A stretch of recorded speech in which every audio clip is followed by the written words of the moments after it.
As Renouveau Démocratie, we have taken into account your suggestion to organize several e-conferences on the different topics that are now on the table. We are really ambitious, so we have provided an agenda of 22 conferences in the next 2 months. We hope that we will manage, but we know that you are requesting us to do it. We also know that vaccines and strategy and availability of vaccines are a priority for your family. We have already organized a meeting with Dr. Kopiters, who is a specialist in this field, and several hundred colleagues have attended this meeting.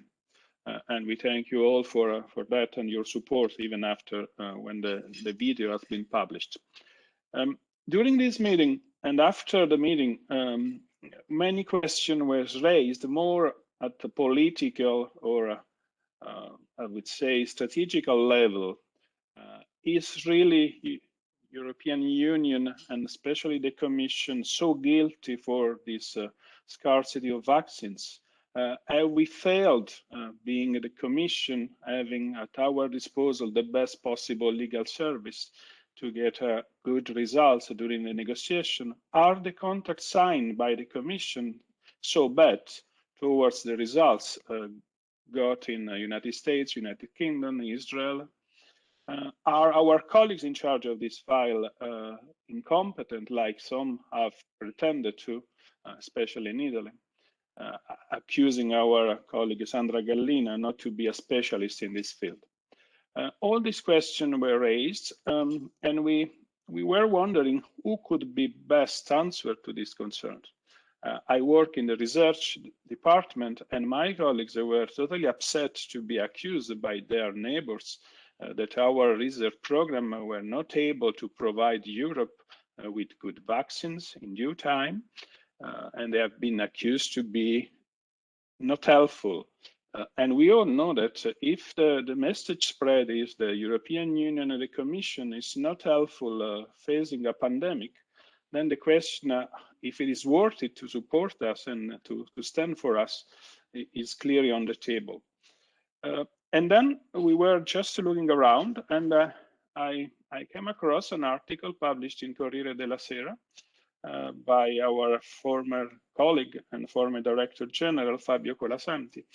And it was really a light in the dark, because it was exactly explaining the difference between the two approaches, why the Commission has done what it has been doing, and also, for me, is even more important to underline that should the Commission had followed the same approach in the United States, we were not actually now facing only criticism, but perhaps a major political crisis.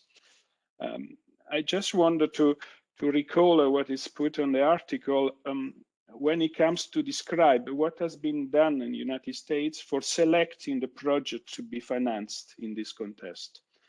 And I do agree with Fabio that what has been done in the United States and what Monsef's Lawi has confirmed is totally inconceivable for us. They had, I quote, 94 projects on the table. And he said, we could not lose 10 days to examine them all, and we developed top-down criteria to select some of them. In this way, we choose 10 of them. Let's imagine if the DG Research could have done that for any project when we have to deal with procedure, external expert, error rate, the Court of Auditors, OLAF, internal service audit. Then the conclusion is really the difference between the pragmatic and juridical approach. And that's what Fabio is trying to explain also today to us, and I think that we must be proud that this analysis has been then followed by New York Times, meaning that we still have the best possible colleagues inside the House able to provide the best possible analysis. Fabio is an economist, so very well known around Europe and even outside Europe, a former Director General of DG Industry. So I leave the floor to him, thanking again for his availability to explain, to present his analysis, and then the floor will be yours, dear colleagues, for raising questions and getting the proper answer. Like Dick has confirmed, the meeting is now introduced in English, but feel free to raise your question and to intervene also in French. Please, Fabio.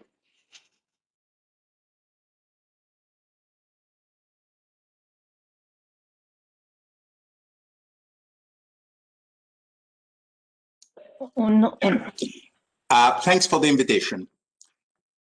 I'm not an expert on vaccines, but I have worked a lot on the relationships between governments, industry.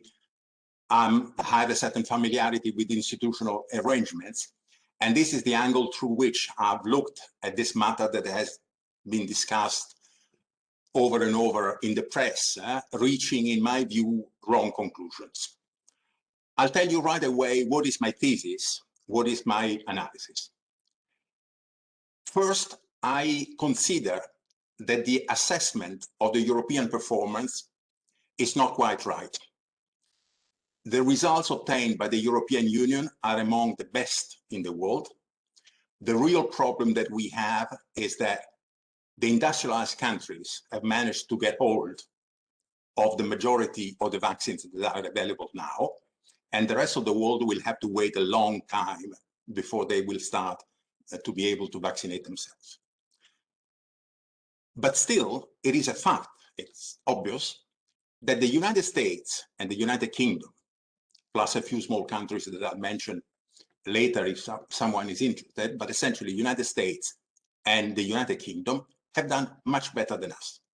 And obviously, it is legitimate, it is necessary to compare our performance with those of those who have done better than us. Why have these two countries done better than us? In my view, for three different group of reasons. The first and most important one is a basic difference in the cultural approach of the United States and the United Kingdom on the one side, and most of the countries of the European Union on the other. This is the most important reason.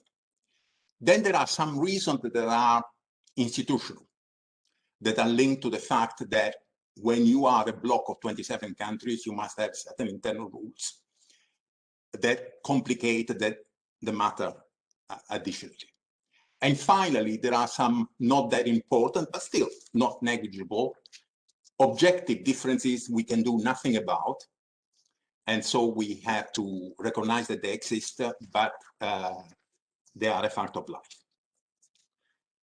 Let me explain this thesis, and then I'll dwell a little bit more on the cultural aspects. I'll show you a chart if I manage to do that.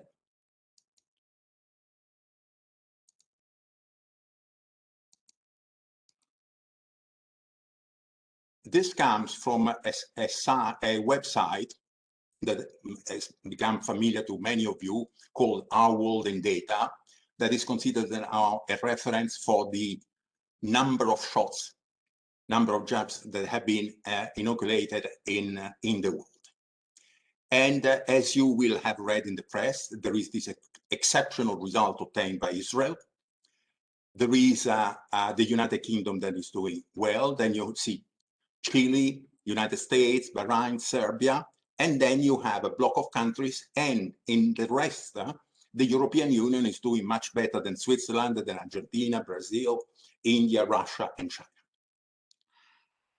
But however, this chart is a bit skewed by the results for the United Kingdom, where they have decided to use all the available doses to give at least one shot to everyone. A possibility, a better comparison comes from looking at the number of doses of vaccine that have been injected in the United States, United Kingdom, and the European Union and compare them with the population that ought to have been vaccinated, and that is above 18. The results 2 days ago essentially were showing that the UK had vaccinated 35% of the population that had to be vaccinated. In fact, 35.5. The United States, 34%, and the European Union, 11.1%. So there is a difference, even if you take more reliable figures. And the difference is very, very important. What are the reasons? As I said before, the most important reasons are cultural. I start from a fact. This is not an analysis, it's a fact. Essentially, the European Union shopped for vaccines like a client. It went around, discussed with various possible suppliers, and decided to buy the vaccines. The agreements contained a strong element of support because the doses were paid even before the vaccine became available. So there was a little bit of element of risk. But essentially, this was it. And the European Union had a limited budget because many member states weren't prepared. At the end of the day, it's the member states who have paid for the doses. The European Union has only made a small contribution to the development. And so it had to go for the lowest possible price. On the other hand, the United States and the United Kingdom, to a lesser extent, essentially have gone into a business partnership with the firms to achieve the goal of having vaccines and as many doses as possible, essentially at whatever conditions and whatever price. This is due to three factors that explain this different behavior. One is that the United States and a bit the United Kingdom tend to accept risk more easily. The European countries tend to avoid risk as much as possible. And here there was a lot of risk. Nobody knew whether the vaccines would have been developed. Some of the vaccines that were being developed were of a very new type. Then, at the same time, with this acceptance of risk, public opinion in the United States and the United Kingdom has more trust, on average, in the public administration and in the government. And so they are prepared to grant a certain discretion to the public administration and to the government in how they spend the money. Contrast, in the European Union, we absolutely have a very low degree of trust in public administration, and we have a very precise, complex rules designed to ensure transparency, no discrimination, and so on. And the third element, again, it could be seen as a consequence of the other two. The United States and the United Kingdom asked people from industry to negotiate for them. The head of the task force for vaccines of the United Kingdom was an industrialist who had been active creating and selling firms in the pharma sector for 25 years.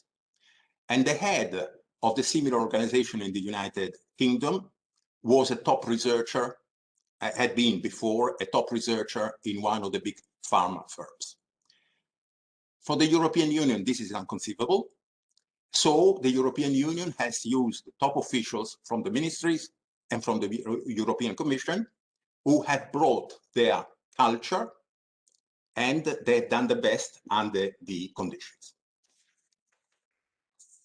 Let me now give you a little bit more details about the approach of especially the United States that really sticks out as a body working in an entirely different way.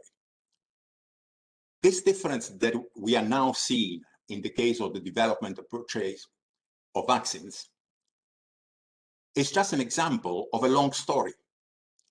The United States has invested a lot in research, sometimes motivated by Cold War consideration, by strategic consideration, whatever you have, and has acted in a way that is very different from that of the European countries.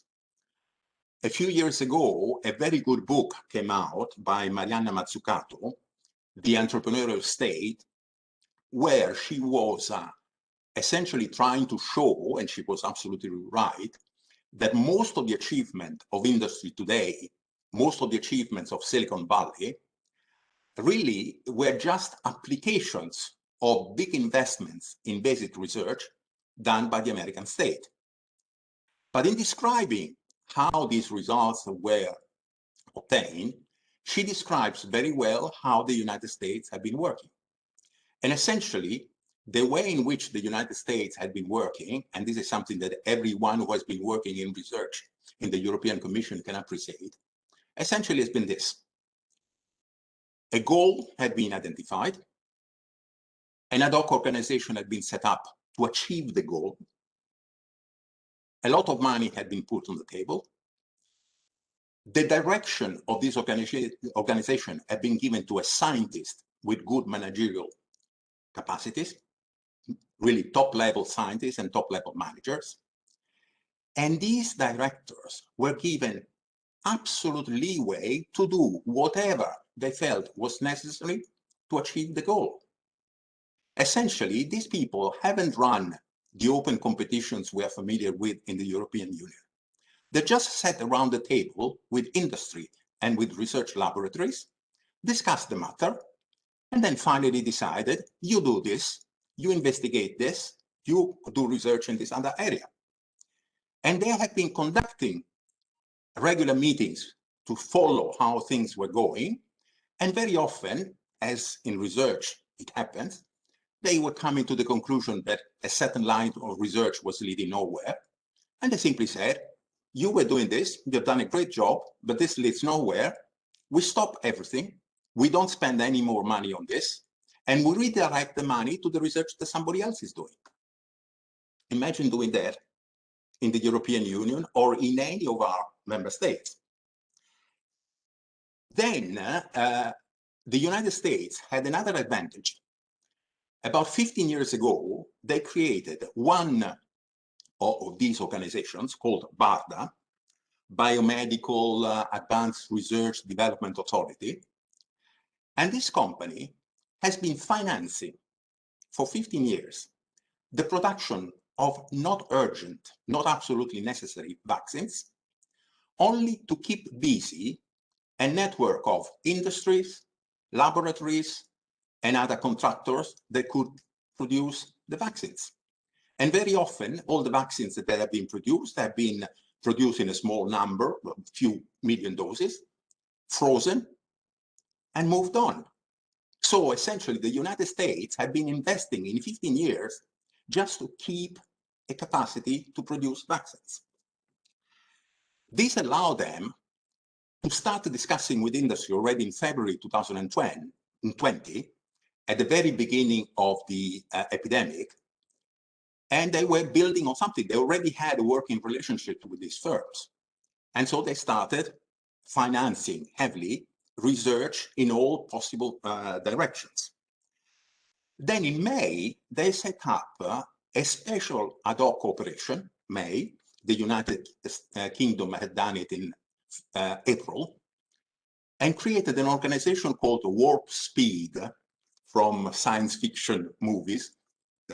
Warp speed is more than the speed of light. And they gave the direction of this organization to two persons. One was the 4-star general in charge of the logistics of the US Army. And the other one was a researcher coming from industry, born in Morocco, with a Belgian citizenship, and then also an American citizenship, because for the last 20 years he had been working in the United States. Now, this organization had first as Cristiano was reminding us, decided on the very first day that they had to invest in a few directions. So they in the way in which Cristiano explained, decided to choose 10 from the 94 projects for vaccines they had on the table. And then, for instance, they set up an administrative branch that was in charge of finding the literally hundreds of thousands of volunteers needed for the trials. The phase 3 trials are conducted on 40 to 50,000 people. This organization was getting in touch with the volunteers, managing them from the administrative point of view, and taking care of the inoculation of vaccine or placebo that these people were becoming. All this financed by Warp Speed. And then this organization was used first for Pfizer, then for Moderna, then for AstraZeneca, and will be used perhaps for other firms that will come. Then at one point, Moderna wanted to enlarge the capacity, the production capacity of a fabric it had in the United States.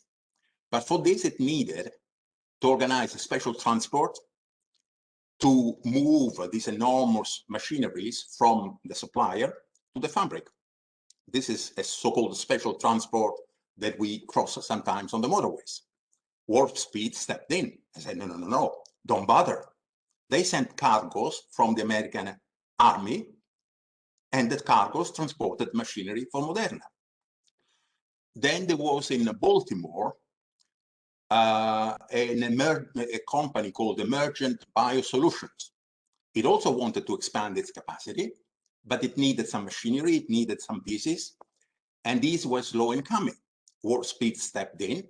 The Minister for Health called the CEOs of the various suppliers, threatening to use the legislation that exists in the United States, the war legislation that can force firms to produce things they don't normally produce, and told the suppliers that the firm in Baltimore was the first priority. It had to get its pieces right away.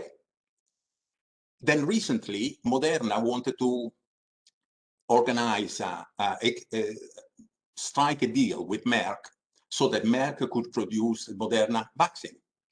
Again, the United States government stepped in and put 270 million on the table to help the agreement.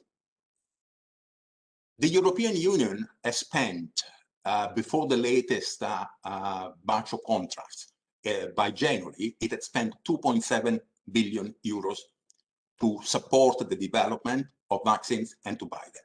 2.7.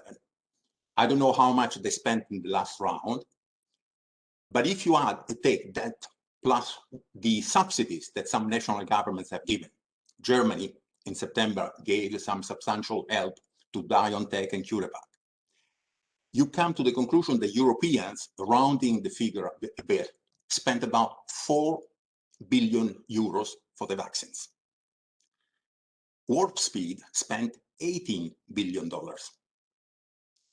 If you do an adjustment for population, you come to the conclusion that the United States spent for the vaccines 5 times what the Europeans have spent. The United Kingdom, they had already in February had decided to support the research of the Jenner Institute of Oxford University. Then in April 2020, they created the task force that was eventually led by Kate Bingham. And in May of 2020, they announced an agreement between the University of Oxford and AstraZeneca. I'll return later on if somebody's interested on this, because also the UK government encouraged the university to strike a deal with a UK-based company, AstraZeneca, which had had no experience in the production of vaccines, instead of doing a deal with Merck, that was a company that the university was already discussing with. And already in May, they announced, even if the contract was signed later, already in May, on the 17th of May, they announced that they were buying 100 million doses of vaccine from AstraZeneca. And then I'll return on what they also did to finance the expansion of the production capacity in the Netherlands. On the other hand, you have the behavior of the European Union, but it's not the behavior of the institutions, it's the behavior of the member states. In May 2020, the CEO of Sanofi raised in an interview a problem. He said, we are a French company, but we have 5 production sites in the United States, and we are receiving a huge amount of money from the American government. We are getting in a situation where our production will eventually go to the United States. We have no other possibility. This provoked in France an uproar, with the minister declaring qu'elle trouvait inacceptable qu'un pays ait un accès privilégié à des vaccins sous un prétexte économique. One can be as obfuscated, as furious as one wants, but just to call a prétexte économique the fact that the Americans were putting billions on the table, whereas the Europeans were discussing to get a lower price, is something that should lead to some discussion. Then, recently, the German government answered a parliamentary question and confirmed that in July 2020, the firm IDT Biologica had asked for a subsidy to expand its production capacity. IDT Biologica now produces for AstraZeneca. In July 2020, Mr. Altmaier answered that he saw no reason to expand the production capacity and refused the subsidy. Then, in May 2020, a Dutch firm, Halix, asked for a subsidy to start producing vaccines for AstraZeneca. It was a brand new factory. They hadn't decided yet what they would use it for. And given what was going on, they said, well, anti-COVID vaccines are a good solution, so we could do this. And they asked for a 10 million euro subsidy from the Dutch government.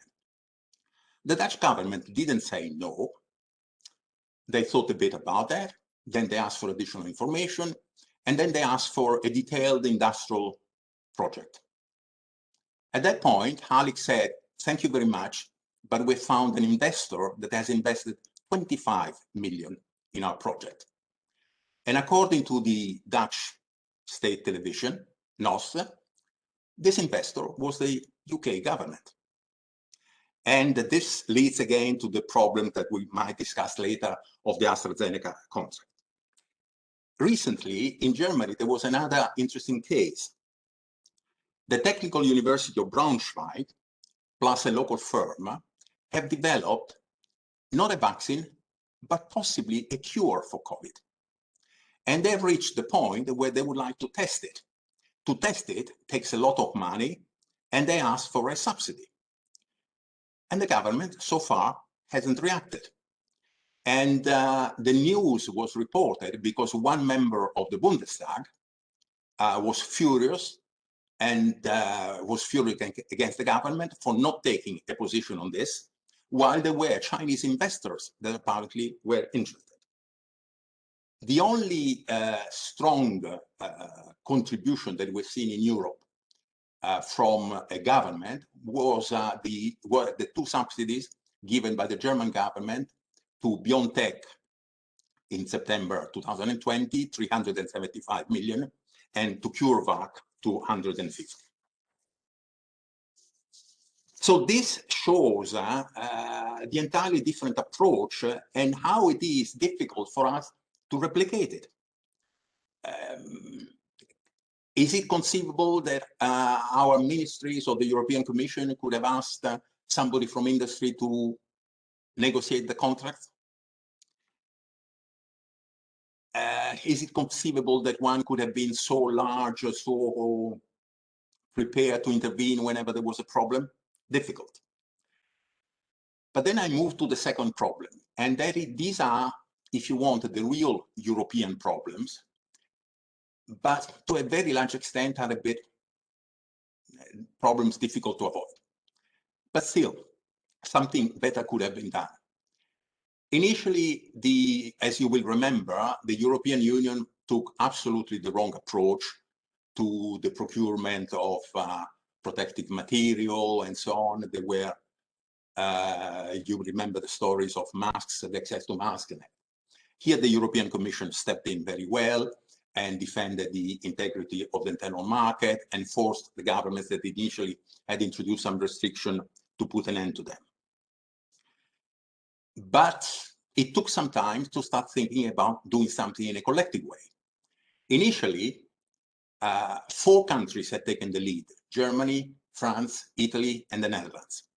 They had created a grouping called the Inclusive Vaccine Alliance, and they had started negotiating with some firms, in particular with AstraZeneca. Then the right decision was taken, and the European Union took over and continued the negotiation in view of these 4 countries. And this was absolutely necessary. Just think a second, what would have happened if the 27 member states would have tried to buy the vaccines individually? That would have created a tremendous situation. So there can be no doubt whatsoever that the decision to buy for the European Union, to buy together, was the right one. But still, negotiations were complex. Again, the negotiations were not just the responsibility of the Commission. As you all know, there was a negotiating team made up of 1 or 2 persons from the Commission and 7 officials from the member states. In addition, they were reporting every week, every Friday at 12 o'clock to another steering committee. So when one criticizes the contracts that had been discussed, we are talking about contracts that had been seen by at least the 27 representatives, each one of them supported by the staff at home. So it is a bit surprising when somebody pretends that the European Union, Mrs. Gallina, hadn't thought about this clause or the other clause. This contract had been seen by a lot of people. This was also a problem because the negotiations between the United States and the UK government with the firms were done in 1 or 2 weeks. The negotiations with the European Union were extremely long. And not only they were long because you needed to discuss with the member states, but they also been long because the European negotiators from the ministries and from the Commission carried with them an entirely different approach. First of all, as you all know, it has been stressed many times, one of the main concerns was to obtain the lowest possible price, which they did. The information about the prices actually paid are not extremely reliable, but they all go in the direction of confirming that the European Union paid for most vaccines much less than the United States, the United Kingdom, or Israel, or other countries. But also they had different concerns. For instance, where possible, they introduced clauses that said that the vaccines that the European Union was paying for, had to be produced in the European Union. They introduced by EU considerations. The United Kingdom couldn't care less where the vaccines were produced, as long as they were produced. Then there was another difference. As I explained before, Warp Speed was accompanying step by step the firms in producing the vaccines. The same was done in the United Kingdom. Essentially there, it was with one firm, and the development of the firm, whatever the firm was doing was being followed closely by the UK government. The European Union essentially had signed the contracts, then as a normal customer had gone home, the delivery was expected a certain date, and then the European Union was surprised that some of the vaccines were not there. Here I open a bracket. We do not have a general problem. The deliveries made by Pfizer, BioNTech, and Moderna at the end of the first quarter were exactly those that had been foreseen in November, December of last year. The one problem that the European Union has is with one firm, AstraZeneca, and AstraZeneca at the end of the first quarter of 2021 had delivered between 1/4 and 1/3 of what it had hoped to produce. And then there is another subject that has been mentioned and that is absolutely not justified, and that is the time of the authorizations by the regulator, by the European Medicine Agency, EMA. In the case of Pfizer-BioNTech, the first vaccine that became available, both EMA, the British regulator, MHRA, and the FDA, the American FDA, it all moved in towards a technique called the rolling review. As results were becoming available, they were passed on to the regulator. So the regulator was already working even before the formal application was made. But then the UK regulator essentially gave the emergency authorization on the day the last batch of data were presented, without even asking for a formal application. The European Union stuck to its procedures, and the decision by the EMA came 19 days after that of the UK regulation, 3 weeks. The reason given by the Europeans are sensible, but still cost time. One was that after all, they wanted to maintain the possibility to consult everyone, and when you have to consult different experts, it takes a bit of time. But the other was also that they did not want to run the risk of being accused to have approved the vaccines without a thorough analysis. And so respecting the normal delays was considered necessary in terms of maintaining the trust of public opinion. But here we're talking about a delay of 19 days for the Pfizer vaccine. The Moderna vaccine was authorized by EMA 2 days before the UK regulator. For AstraZeneca, there was again a problem, but this is due to the fact that AstraZeneca applied to the EMA 6 weeks after it had applied to the United Kingdom. One has to imagine that if they had been able to make the application to the United Kingdom authority, they had all the data and they could have presented the next day the same application to EMA. But here we go in another subject that we might discuss on the basis of your questions, of the behavior of AstraZeneca. There is a strong suspicion that AstraZeneca delayed the application just because it knew that it could not deliver. And by the way, the gap between the application and the delivery of the authorization by the EMA was much, much shorter than the gap between the application and the delivery of the authorization by the UK regulator.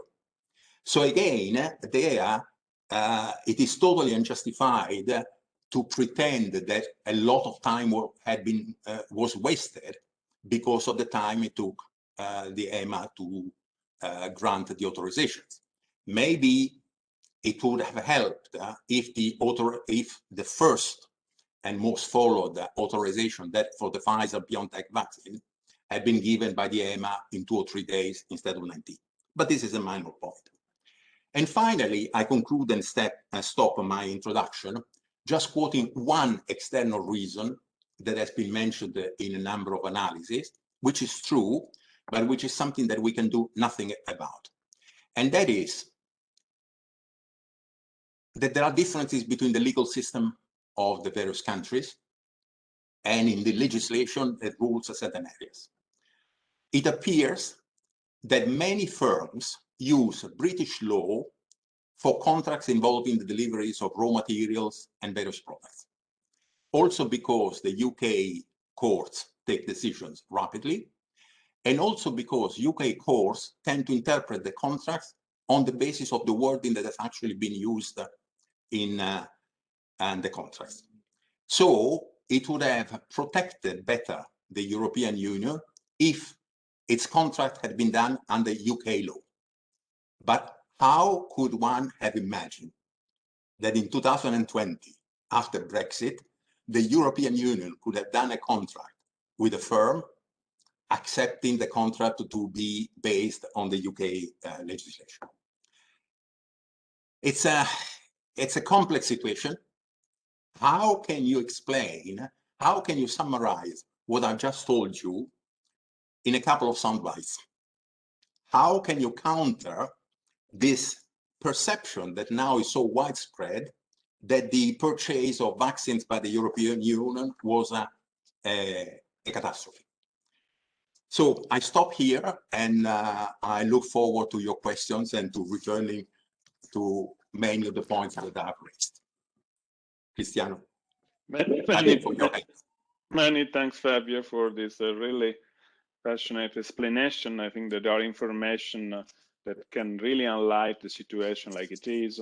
The starting point of the analysis was a very popular intervention of one MEP against our president, accusing the Commission to be really sold to Big Pharma, to have done whatever Big Pharma wanted. And now we have the evidence that it was exactly in a way the contrary. Let's imagine this scenario, having selected someone from Big Pharma to deal with them for the contract. We got just first one question that is by definition clear for everyone, but it's better to be confirmed. Health is not under the EU competence. The Commission and only the possibility to organize a sort of collaboration, because every country is responsible for their healthcare system. Another reflection that has been raised and is also quite popular is that the fact that the Commission has decided to be in charge of this negotiation has in a bit switched the response. Cristiano, I can't hear you.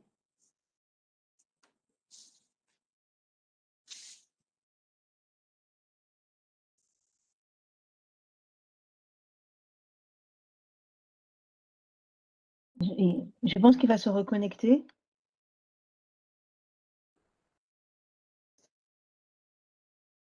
Est-ce que vous avez vu... En attendant qu'il se reconnecte, peut-être qu'on va donner la parole. Enfin, il y a une question dans le chat et une personne qui a demandé la parole. Je vais peut-être vous poser, reprendre la question dans le chat. Ça vous va? Oui, oui.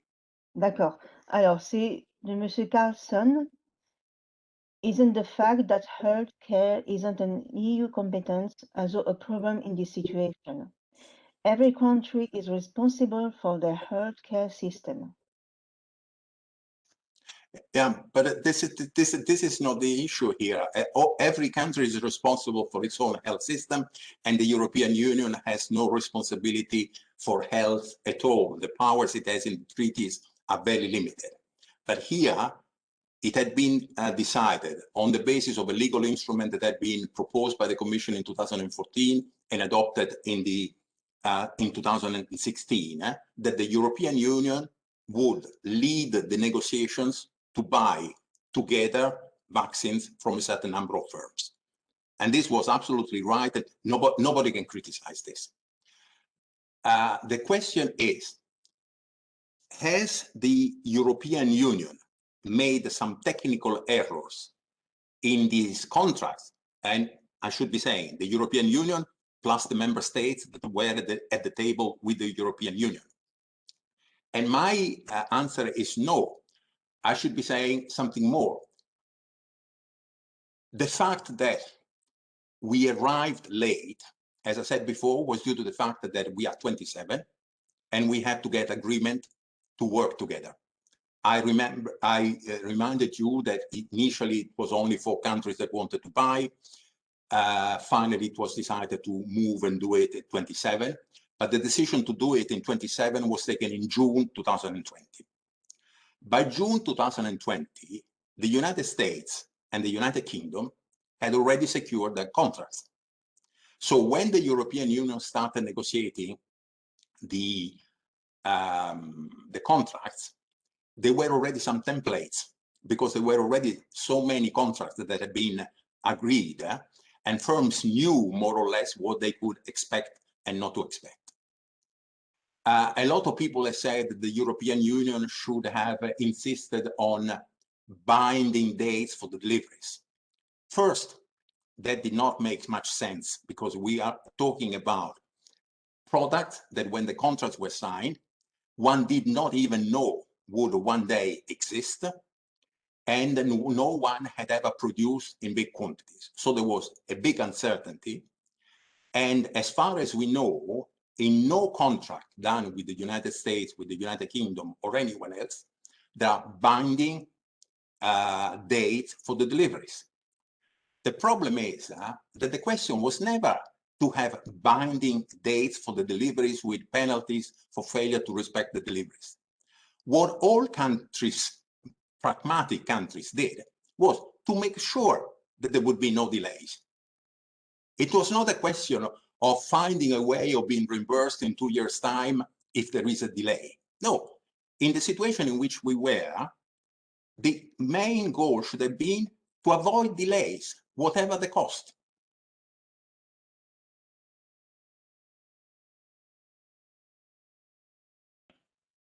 I'm back. Yeah, I'm back now, Fabio, because my connection was interrupted. And there is a question. Just read the question, to which perfect. I have an answer about the quantities ordered by the European Union and the United Kingdom. The approach was identical. I've checked the figures. At the end of 2020, the United Kingdom had ordered an amount of doses that would have allowed to vaccinate the whole UK population 2.8 times. And the European Union, at the same date, had ordered a number of vaccines that would have allowed the vaccination of the EU population 3.0 times. So from that point of view, there was no substantial difference. And if there was a difference, it was the European Union had ordered more than the UK. But Cristiano, I'm in your hands to choose the questions.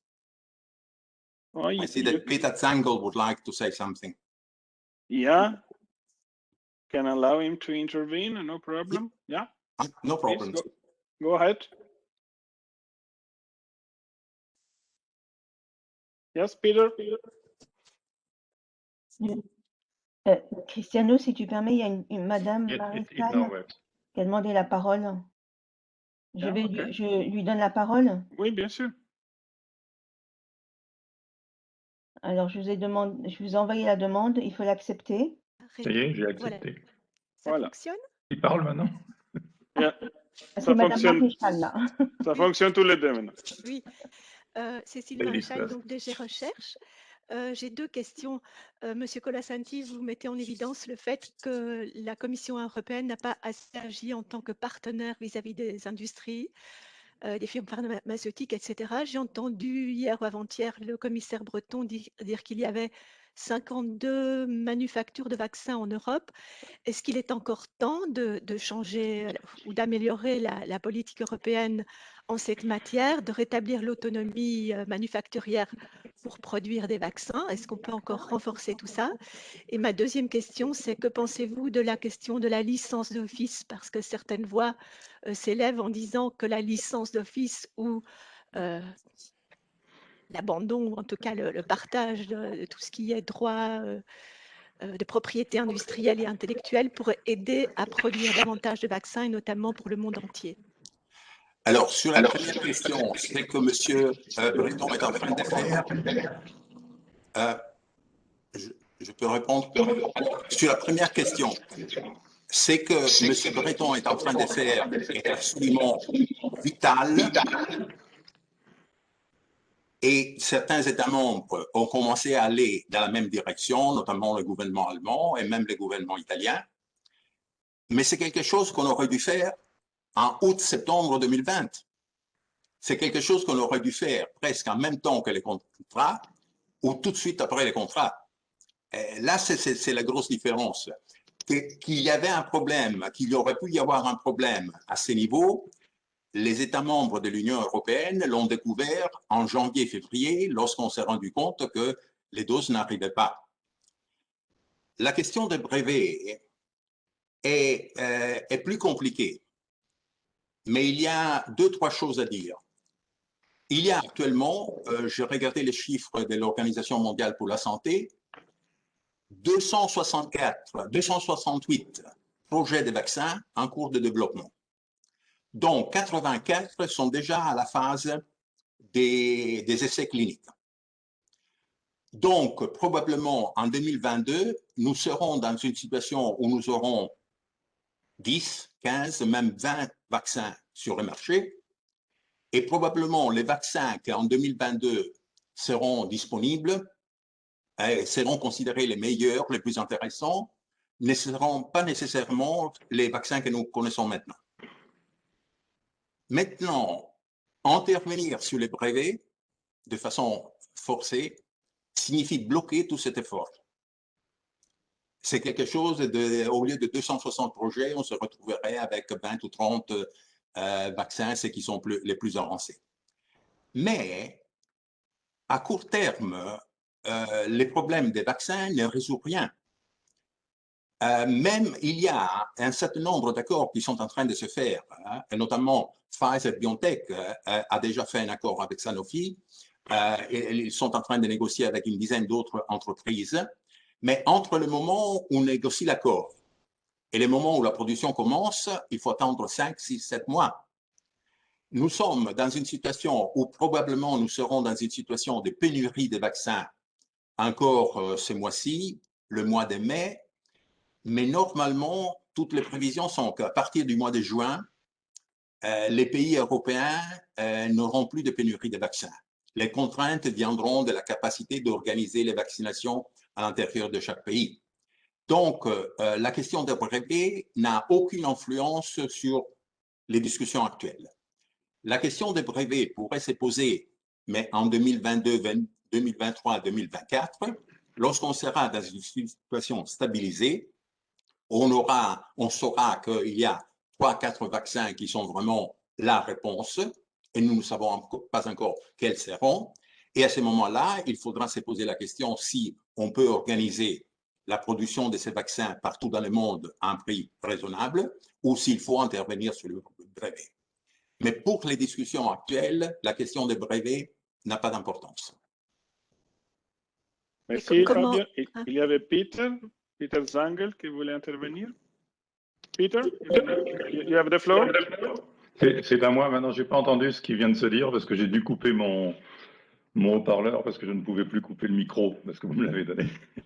Bien, je voulais en fait faire 2-3 commentaires qui vont, ça va surprendre personne dans le sens de ce que Fabio a dit. Je pense que le plus important, c'est qu'on a pu éviter la démarche désorganisée qui se serait terminée par une image désastreuse et une situation catastrophique pour nous tous.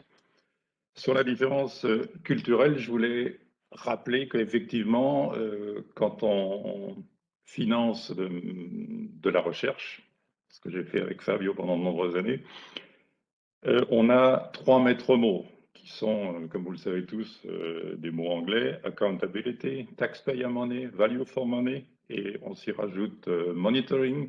Et moi, dans ma tête, j'ai toujours dit over-monitoring. C'est-à-dire, on est dans un système hyper complexe qui a des raisons historiques qui sont ce qu'elles sont, mais elles s'appliquent à nous. Et je pense que dans la précipitation qui s'est imposée avec la pandémie, on n'a pas pu faire 2 choses en même temps. On n'a pas pu faire passer une compétence au niveau communautaire, qui n'y est normalement pas, et en même temps aller dans un régime où on laisse beaucoup plus de liberté aux bailleurs de fonds d'utiliser la monnaie, et beaucoup de monnaie, beaucoup d'argent. Je voulais faire 2 commentaires en plus. Je crois que quand on regarde les pays successful, il faut faire quand même la différence entre ce que j'appellerais les pays moins grands, je dirais en dessous de 10 millions, et les grands ensembles, États-Unis ou nous par exemple, qui sont loin au-delà des centaines de millions. Je veux dire, c'est moins compliqué d'organiser la vaccination pour 5 millions de personnes, comme c'est le cas en Israël ou en Serbie, que de l'organiser pour les 450 millions d'habitants de l'Union européenne. Je voudrais faire un commentaire additionnel sur le cas d'Israël. Il est notoire qu'Israël, dans ses négociations, a donné en plus du prix payé des données personnelles médicales qui sont utilisées par le laboratoire pour la suite des opérations. Et je ne pense pas qu'aucun acteur politique dans l'Union européenne aurait la possibilité de faire des concessions de ce genre. Je veux dire, le respect des données personnelles est une valeur bien trop importante. Et le dernier point sur notre obsession, entre guillemets, européenne à suivre des règles, que Fabio a bien expliqué et bien détaillé, je pense que nous devrions regarder le cas chinois. Vous avez sûrement noté qu'il y a 2 jours, la Chine a annoncé que leur vaccin finalement était beaucoup moins bon qu'il n'y paraissait. Et peut-être que les procédures de vérification n'ont pas été à la hauteur de ce que sont nos standards européens. Pour ma part, je me félicite que nous ayons les standards européens et je veux bien attendre 1 mois de plus pour me faire vacciner si je suis sûr que j'ai des vaccins de bonne qualité plutôt que d'en avoir d'autres. Avec certaines nuances, j'ai des préoccupations aussi avec Sputnik. Je ne me sens pas à l'aise d'acheter des produits médicaux sensibles chez quelqu'un qui empoisonne ses opposants et qui nous menace sur la frontière de l'Ukraine. Je crois que c'est un peu risqué. On nous critiquerait certainement beaucoup si on le faisait et s'il y avait le moindre pépin. Comme on nous aurait critiqué si on avait payé le double pour être sûr d'avoir les vaccins, parce qu'on nous aurait reproché de jeter l'argent par les fenêtres. Merci. Merci à Fabio. Merci Peter pour cette intervention. Yeah, I see that someone wants to switch to English. No problem for that. There is a question for Fabio related to what Peter had just mentioned towards China. Are we too dependent from China for industrial production, at least for strategic goods? I think the reference is mostly made to the masks that were not available from the beginning in Europe. Well, we are not dependent on China for the vaccines. It's interesting what Peter reminded us of about the quality of Chinese vaccines. But the pandemic has highlighted a big problem about the supply of medical products. And that is something to be kept in mind in the discussions that take place. The European Union has always been in favor of free trade. The European Union has built its success on trade integration and on trade.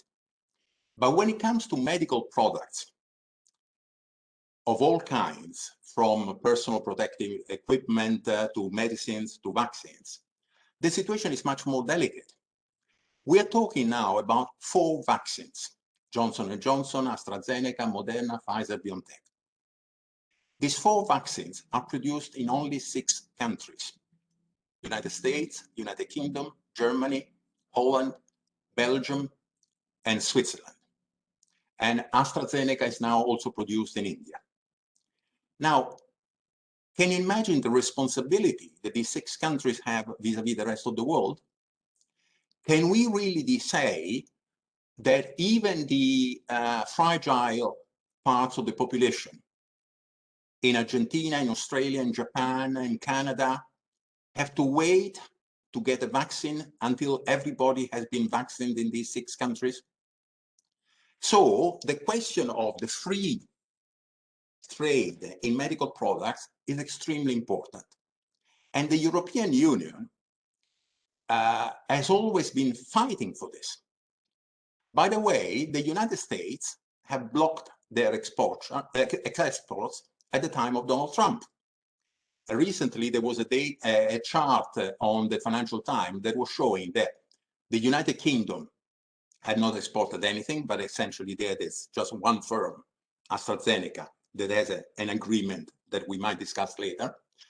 But the United States had also not exported anything because of this executive order from Donald Trump. But India, China, and the European Union had exported 40%, more than 40% of its production, which I think is the right way.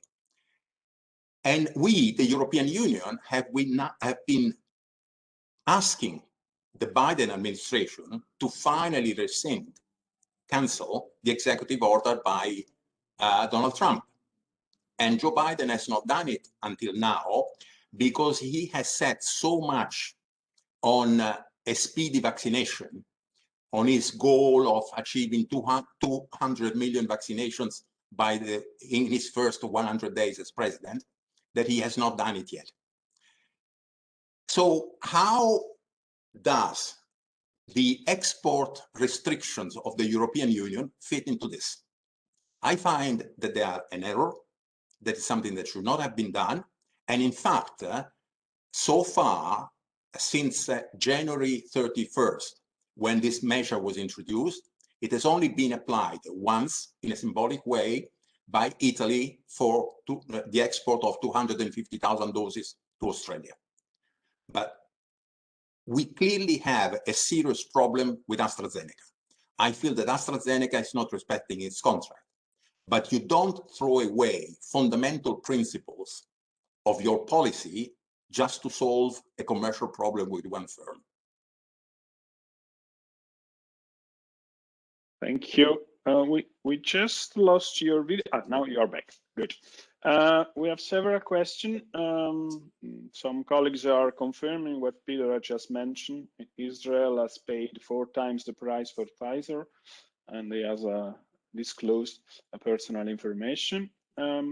One question was, Fabio, we all now understand better the situation. We are all convinced that it will be difficult, even not impossible, and I wonder if even suitable, to change our approach and to switch directly from a legalistic and juridical to pragmatic approach. But still, are we now resigned that in case of any pandemic in the future, we will still have the gap that we have just mentioned, or there are some adjustments to be made, especially when it comes to deal with something that is so urgent? Can we be more pragmatic? I think we should really discuss this and understand that in certain situations, like the present one, or any other emergency that might arise one day, one has got to give more importance to achieving the result and less importance to the rules that apply to spending money. There have been a number of studies done from Larry Summers in the United States, some other researchers in Europe, Daniel Gross and Clemens Fuster have done the same analysis. Having medicines against COVID, protective equipment, and vaccines in economic terms is so important in this situation that it would have made sense to pay up to 2,000 euro per single dose of vaccine available in 2021. Because the economic benefit that we would have derived as a European Union from reducing the lockdown, allowing the economy to function, are so enormous that wanting to save money, not to spend too much money, it's out of the question. Paul Krugman had an interesting comment, and he said, I don't completely agree with him, also you will see why.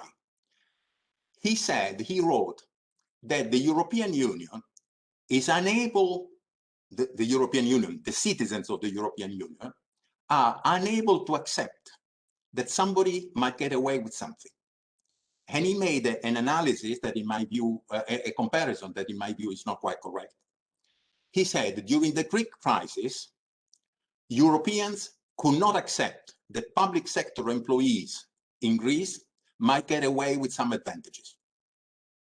And in the same way, he says, Europeans could not accept that the pharma industry could make some profits. And he went on to say, we in the United States, we accept even too easily that big industry makes a lot of profits.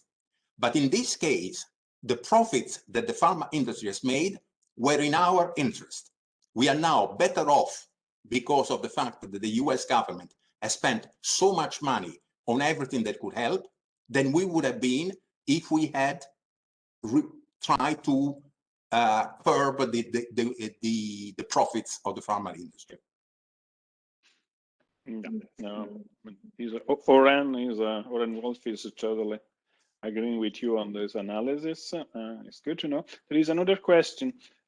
Is European Union be involved in the research of the root causes of the pandemic, or is it only the Health World Organization to conduct such research in order to understand why? I don't know if the European Union has done research in this area at all, whether it could have done it, but I find that in any case, finding the origin of the pandemic is not so important, and it will be impossible to exactly find where it came from. I think that there is a wide agreement that this pandemic, like many other pandemics before, were about a vaccine that mutated from animals to humans. So, but again, I do not know enough about this. Okay. Dikra? I don't see. Yeah, oui. vas-y. Oui, nous avons une question donc, qui remercie pour l'analyse, hein, qui est excellente analyse, la collègue. Question for Fabio. Clearly, a solution is to increase collaboration to avoid the rule of the jungle. In the case, the rule of the jungle, la règle de la jungle, la loi de la jungle. In the case of a global crisis, is it possible, and seeing the complexity of the EU, is it realistic that it can take the lead? I'm not sure I quite understood where the gender comes in this matter. But when it comes to the European Union, I'm convinced that the European Union offers us enormous benefits, but these benefits come at the price of more complex decision-making processes and more time in taking a decision. You can't have the one without the other. Clearly, you can try and revise procedures all the time. There is always the possibility to improve here and there, but taking decisions at the level of one government will always be faster and simpler than taking it in a body consisting of 27 countries. Thank you, Fabio. Il y a Oren qui voudrait poser une question.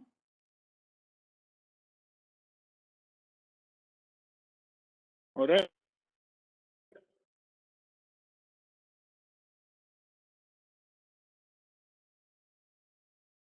Ok, voilà, merci. J'arrivais pas à me libérer du mute.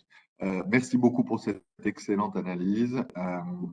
Je voudrais faire deux choses. Juste une observation sur ce qui a déjà été dit précédemment par vous, mais aussi dans le cas sur le cas de la société israélienne. Il me semble que un élément important aussi pour comprendre ce qui a pu se passer en Israël est aussi le fait culturel, le fait que la société israélienne, comme à Taïwan, comme en Corée par exemple, sont des sociétés militarisées dans lesquelles, au coup de sifflet bref, les gens s'alignent et viennent remonter la manche jusqu'à 24 heures sur 24 pendant des semaines. Ce n'est pas ce qu'on a vu se faire dans nos pays européens, en France que je connais bien, où des phénomènes, j'allais dire, beaucoup moins ordonnés se sont présentés. Ça, c'était une remarque. La question que je voudrais vous poser, c'est selon vous précisément, parce que j'ai peut-être perdu le fil de votre conversation à un moment, la connexion a été rompue.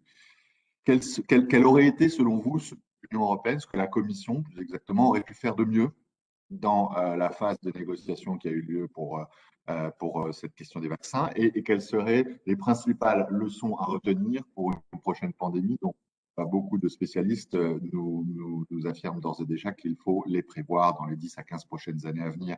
Les pays asiatiques sont depuis longtemps habitués à ce genre de situation avec le SRAS, le MERS, et ont adopté des comportements sociaux adaptés, on va dire.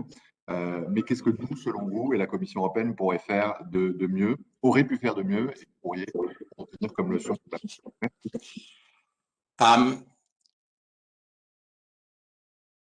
What was missing was more leeway, more discretion granted to the negotiators, and a more project-oriented approach.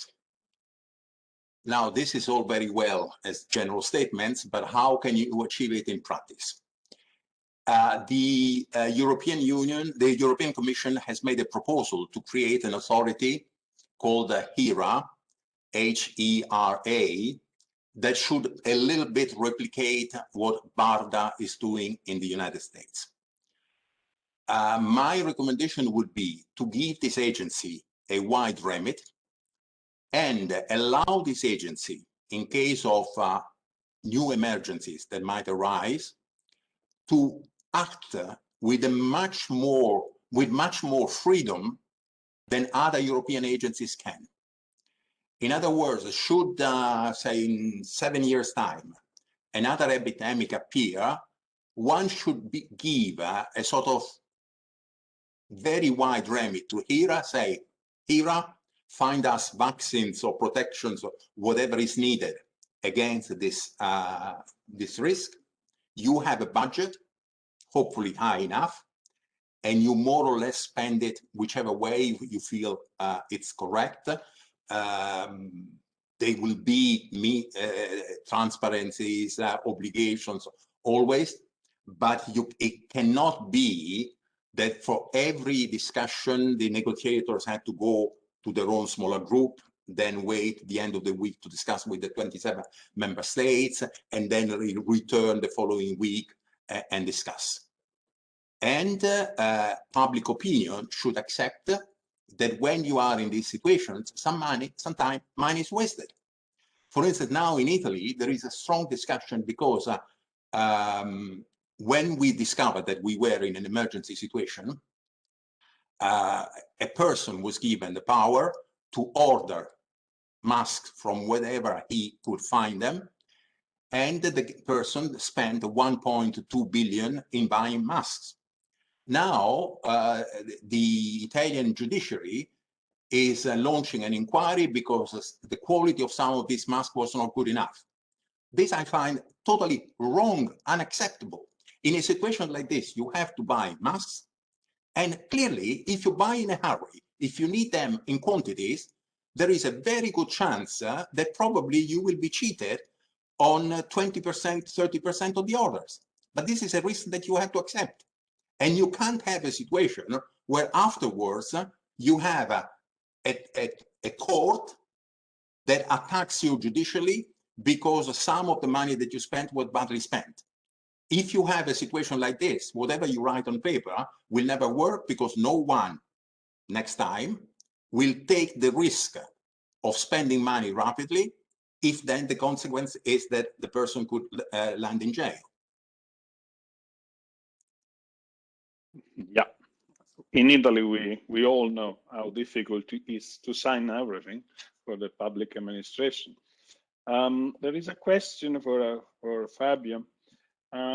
How should we expect the big pharma to react in case of potentially COVID variant not compliant with the current available vaccines and current vaccination to be repeated every year? Well, first of all, we have no guarantee, and we can't possibly expect a guarantee from anyone. Vaccines normally take 5 to 10 years to be brought to the market. We are in a situation where we need whatever we can get now in a hurry, and we should be happy for every dose of vaccine we have, even the Chinese vaccines that are not that good. They have a low efficiency, but they are better than nothing. So if some vaccines do not cover against the variant, bad luck. Nobody's fault. Why should we? Well, we will have to worry about this in the sense that we will need more vaccines. And nobody knows exactly, but there is a very good possibility, and this had already been said a year ago, that probably we will have to have a vaccination against COVID every year, the same way in which we get a vaccination against flu. And every year we get a new vaccine that hopefully addresses the strains that are on the market now. And so probably we will have either that the COVID vaccination will become part of the flu vaccination, or we might have a flu vaccination and a COVID one, but the COVID one will be based on products that will be new every year and will reflect whatever we know about the variants that are in the market. But we don't know yet. We don't know yet, and only time will tell. Thank you, Fabio. I don't see. I think that we just come to the end. And for your information, we are still 230 people around the table at this time. So it's really important to stress it. Thank you again for this very interesting discussion that we have. I think that one of the results that we, as a staff representative, not only as a civil servant, we must eventually get of this discussion is to ask the Commission to enable the new agency with the power that you have just mentioned in order to be able to react. Perhaps it is the answer to the question how we could become a more reactive and pragmatic. It was a bit sad. I don't know if you have been following that, but it was sad that in the middle of this pandemic crisis, the Commission has decided suddenly to stop the agency in Luxembourg, Schaffer, and it was a really bad message spread around. And we were glad at the end of the story, the President has managed to change the planning and to have this new agency that is crucial for the citizens, for us, and also for our credibility, because to stop an agency on health in the middle of a pandemic was a bit difficult to understand. Now we have this new agency, and perhaps the proposal that we could put forward to the President is to really enlarge the mandate of this agency and to enable the agency to be able to react properly in time and more efficiently in the future, because, I mean, we all know that COVID perhaps is not the last pandemic that we have to face, unfortunately. So, Fabio, thank you again. I think that we know much more than before. And I think that each one of the colleagues participating today are now able to answer to the question that a member of the families, neighbors, and whatever could raise in order to explain not only how things were managed, but also how it was impossible to manage in the same way that United States and United Kingdom has managed to do it. For United Kingdom, it's a bit sad to see around that to be so reactive was the result of the Brexit, meaning that if you are outside European Union, you are more effective than if you are inside.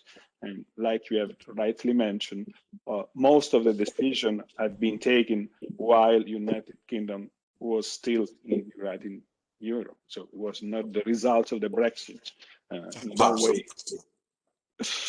Okay, Fabio, thank you very, very much.